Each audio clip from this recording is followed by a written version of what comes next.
আজকে ওয়েদারটা মারাত্মক ভালো, সুন্দর মেঘলা করে আছে, মনে হচ্ছে এক্ষুনি হয়তো নামবে।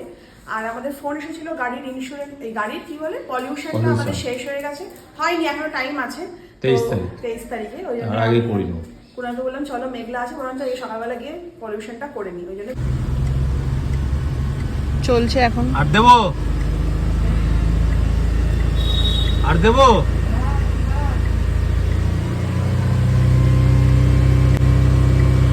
তুমি বেকার এলে, বসেই রইলে।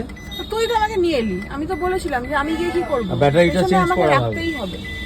ব্যাটারিটা চেঞ্জ করা যাবে। এই আমার পলিউশনের কাগজ চলে এলো নতুন, পুরোনোটাকে ফেলে দাও। ও মেসেজ চলে গেছে, হ্যাঁ ঠিক আছে, থ্যাংক ইউ। অ্যাকচুয়ালি গাড়িটা না আমার নামে, ওই জন্য। আমাদের এখানে জানতাম না যে নাইট্রোজেন হয়, যাকে হ্যাঁ ফ্রি অফ কস্টেই হচ্ছে নাইট্রোজেন। হ্যাঁ অনেকেই জানে কি না জানি না, অনেকেই জানে। আমি বাইকটা নিয়ে এসে আগে ভরে নেবো। যাক ভালো হলো। দাদা আমাদের মানে হিসেব মতো আমার ফ্রেন্ডে আছে, আবার আমাদের ভিডিও দেখে। দাদা বলছে আমফানকে একটু দেখাবেন। দাদা বেশ মজা লাগলো দেখতে, মিষ্টি কথাগুলো খুব। সেই হচ্ছে ঠিক আছে, একদিন আমফানের বাড়িতে গিয়ে হামলা করবো, বলবো তোকে সবাই দেখতে চাইছে, একটু ভিডিও করবো তোকে নিয়ে।